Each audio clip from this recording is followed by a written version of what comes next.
بسم اللہ الرحمن الرحیم الحمد للہ رب العالمین والصلاة والسلام علی اشرف الانبیاء والمرسلین سیدنا محمد وعلی آلہ وصحبہ اجمعین اما بعد۔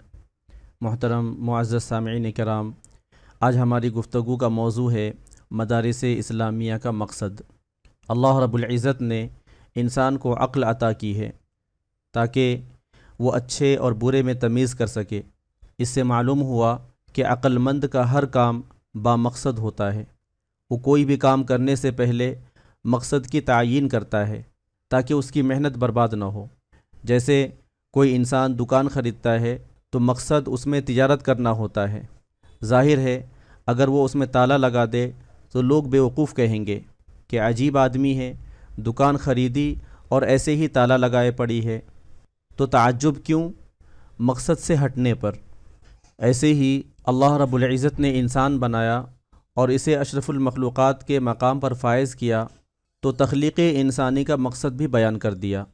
وما خلقت الجن والانس الا لیعبدون، کہ ہم نے انسان اور جنات کو محض اپنی عبادت کے لیے پیدا کیا۔ تو معلوم ہوا کہ مقصد حیات انسانی عبادت خداوندی ہے۔ بقیہ امور جیسے کمانا، کھانا پینا، سونا وغیرہ مقصد نہیں ہے بلکہ ضرورت اور حاجت ہے۔ اگر کوئی انسان اللہ کی عبادت سے منہ موڑ کر محض کھانے کمانے، سیر و تفریح اور کھیل کود میں لگ جائے تو اس کا مطلب وہ اپنے مقصد سے ہٹ کر زندگی بسر کر رہا ہے۔ اسی لیے اس کا انجام جہنم اور عذاب ہوگا۔ جیسے قلم لکھنے کے لیے بنایا جاتا ہے، مگر اگر اسے ایک مدت تک استعمال نہ کیا جائے تو وہ بیکار ہو جاتا ہے۔ اب جب یہ بات سمجھ میں آ گئی تو آئیے مدارس کے قیام کا مقصد اور پس منظر بھی معلوم کرتے چلیں، تاکہ بعض روشن خیال نام نہاد دانشور اور مدارس اور مسلمانوں کے نادان خیرخواہوں کو بھی بات سمجھ میں آ جائے اور وہ مدارس سے ڈاکٹر، انجینئر اور سائنسداں پیدا کرنے کی خواہش چھوڑ دے اور خود اپنے گریبان کو جھانکے کہ معاشرے کو، خاص طور پر مسلمان معاشرے کو جو ڈاکٹر، سائنسداں اور انجینئر وغیرہ نہیں مل رہے ہیں تو اس میں قصور ان کا ہے، مدارس کا نہیں۔ ابھی کچھ دنوں پہلے میں نے ایک روزنامہ میں پڑھا کہ اتنے کثیر تعداد میں مدارس ہونے کے باوجود پچھلے 900 سال میں مدارس نے کوئی خوارزمی، خیام رازی امت کو نہیں دیا۔ تو مجھے بڑا عجیب سا معلوم ہوا، کچھ ہنسی بھی آئی اور غصہ بھی۔ تو میں نے ارادہ کر لیا کہ ان جیسے مقالہ نگاروں کے سامنے مدارس کا مقصد بیان کر دینا ضروری ہے تاکہ امت غلط فہمی کا شکار نہ ہو جائے۔ امید ہے کہ آپ بغور سماعت فرمائیں گے۔ 1857 میں متحدہ ہندوستان کے باشندوں کی مسلح تحریک آزادی ناکام ہو گئی اور ہندوستان میں برطانوی حکومت باضابطہ قائم ہو گئی۔ تو اس نئی برطانوی ظالم حکومت نے دفتروں اور عدالتوں سے فارسی اور عربی زبان پر پابندی لگا دی۔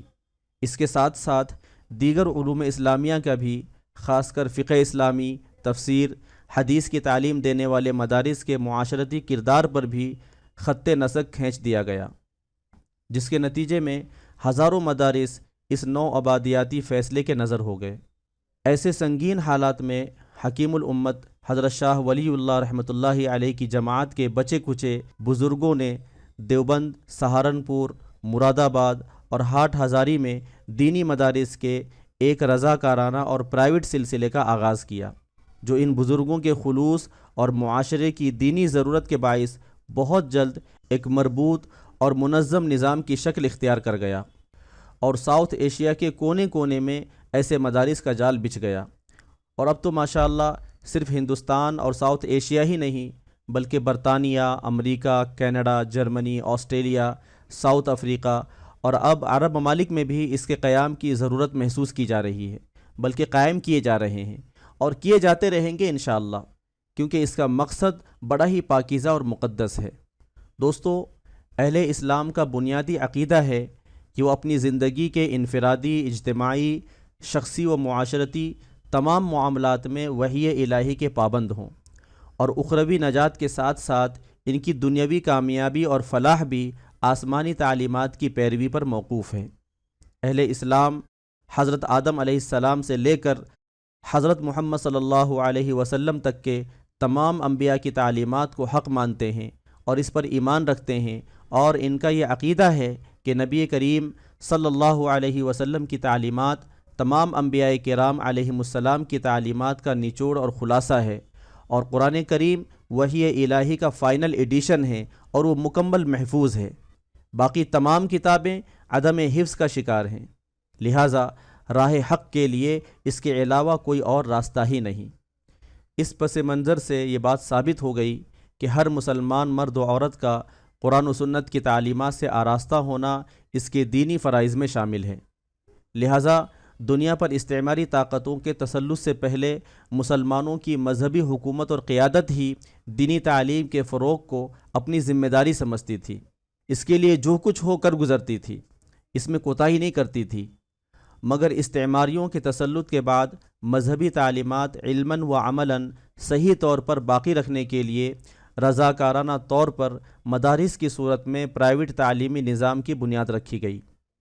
قیام مدارس سے اکابر کا اصل مقصد اسلامی معاشرے میں دینی تعلیم کو باقی رکھنے کے لیے معاشرے میں مساجد و مدارس کو رجال کار کی فراہمی تھا، تاکہ دینی تعلیم کا سلسلہ بلا کسی رکاوٹ کے چلتا رہے۔ الحمدللہ مدارس اپنے مقصد میں کامیاب ہیں۔ خود علامہ اقبال نے مدارس پر اعتراض کرنے والوں سے کہا تھا کہ ان مدارس کو اسی حالت پر کام کرنے دو، اس نے ہندوستان کو اسپین ہونے سے بچا لیا ہے۔ دوستو، خلاصہ کلام یہ ہے کہ مدارس ضرورت کے بقدر انگلش، کمپیوٹر وغیرہ تو اپنے نصاب میں داخل کر سکتے ہیں، مگر مدارس سے یہ مطالبہ کرنا کہ وہ ڈاکٹر اور انجینئر معاشرے کو فراہم کرے، بقول شیخ الاسلام حضرت مولانا تقی عثمانی دامت برکاتہم، ایسا ہی ہے جیسے کسی میڈیکل کالج کے نصاب میں انجینئرنگ کی کتابیں داخل کرنا یا کسی انجینئرنگ کالج میں ڈاکٹری کی کتابیں داخل کرنا۔ ظاہر ہے کہ اس کو حماقت تصور کیا جاتا ہے، تو مدارس سے یہ مطالبہ بالکل ایسا ہی ہے جیسے آم کے درخت سے جامن یا انگور کی امید رکھنا۔ بہرحال آج کی ہماری گفتگو کا مقصد صرف قیام مدارس کا بیان کرنا تھا، جو اختصاراً بیان کر دیا گیا۔ الحمدللہ مدارس اپنے مقصد میں کامیاب ہیں اور انشاءاللہ کامیاب رہیں گے۔ انہی مدارس نے حضرت تھانوی رحمۃ اللہ علیہ، حضرت گنگوہی رحمۃ اللہ علیہ، قاضی مجاہد الاسلام رحمۃ اللہ علیہ، مولانا علی میاں ندوی رحمۃ اللہ علیہ، مولانا تقی عثمانی، مفتی شفیع رحمۃ اللہ علیہ، علامہ ادریس کاندھلوی رحمۃ اللہ علیہ، علامہ بن نوری رحمۃ اللہ علیہ، علامہ شبیر احمد عثمانی رحمۃ اللہ علیہ، علامہ ظفر عثمانی رحمۃ اللہ علیہ، شیخ زکریا رحمۃ اللہ علیہ، قاری طیب رحمۃ اللہ علیہ، حضرت مدنی رحمۃ اللہ علیہ، علامہ کشمیری رحمۃ اللہ علیہ، عطاء اللہ شاہ بخاری رحمۃ اللہ علیہ، مولانا منظور نعمانی رحمۃ اللہ علیہ جیسے اساتین علم و فضل امت کو عطا کیے اور کرتے چلے جا رہے ہیں۔ انہی کے بارے میں علامہ اقبال نے کہا تھا، نہ پوچھ ان خرقہ پوشوں کی ارادت ہو تو دیکھ ان کو، نہ پوچھ ان خرقہ پوشوں کی ارادت ہو تو دیکھ ان کو، ید بیضا لیے پھرتے ہیں اپنی آستینوں میں۔ ڈاکٹرز اور سائنسداں کا مطالبہ علی گڑھ اور جامعہ ملیہ سے کرو، جو اسی مقصد پر قائم کیے گئے تھے کہ ہم امت کو ڈاکٹر، انجینئر اور سائنسداں دیں گے، اگر ان مدارس سے بے جا مطالبات کرنے والوں کو شکایت ہی ہے۔ مدارس کیسے چلتے ہیں اور انہیں کیسے چلایا جاتا ہے، اسے تو اللہ ہی خوب بہتر جانتے ہیں۔ کتنی قربانیوں اور کیسے کیسے تانوں اور در بدر کی ٹھوکروں کے نتیجے میں یہ اپنی خدمات میں مصروف ہیں، وہ کوئی پوشیدہ نہیں ہے، سبھی جانتے ہیں۔ ایک طرف اسلام کے دشمن ان کو کٹر پنتھی، روڑی وادی، دہشت گرد کا طعنہ دیتے ہیں، اور دوسری جانب روشن خیال مسلمان جو مدارس کے نادان دوست ہیں، وہ اپنی خطاؤں سے مدارس پر الزام لگاتے ہیں۔ ڈاکٹر، انجینئر اور سائنسداں پیدا کرنے کا بیڑا ہم اہل مدارس نے لیا ہی کہاں ہے؟ یہ بات الگ ہے کہ دینی مدارس اب امت کے چھوٹے چھوٹے معصوم بچوں کے ایمان کو بچانے کے لیے دینی ماحول میں دنیاوی تعلیم کی طرف بھی توجہ دے رہے ہیں، مگر اس پر بھی امت کا ایک طبقہ ان کو نشانہ بنائے ہوئے ہے۔ عجیب صورتحال ہے، امت کو ہر جانب سے مدارس ہی کو نشانہ بنانے کی سوچتی ہے، مگر مدارس الحمدللہ اللہ کی توفیق اور مدد سے برابر اپنی خدمت میں ملامت کرنے والوں کی پرواہ کیے بغیر مصروف ہیں۔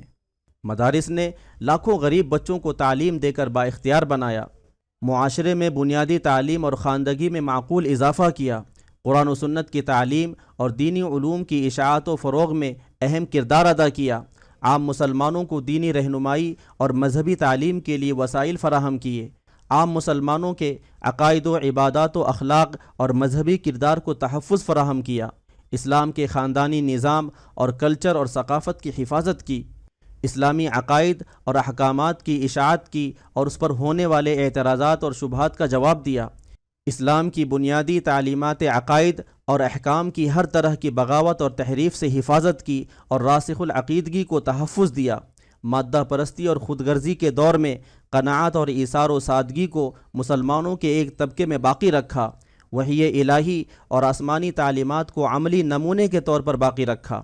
یہ تمام چیزیں امت کو دے رہے ہیں اور انشاءاللہ دیتے رہیں گے۔ اس طرح ان مدارس نے صرف مسلمانوں کو ہی نہیں بلکہ پوری نسل انسانی کو آسمانی حقیقی سرچشمے تک رسائی میں مرکزی کردار ادا کر کے پوری انسانیت کی جانب سے فرض کفایہ ادا کیا۔ لہٰذا ساری انسانیت کو ان مدارس کا شکریہ ادا کرنا چاہیے۔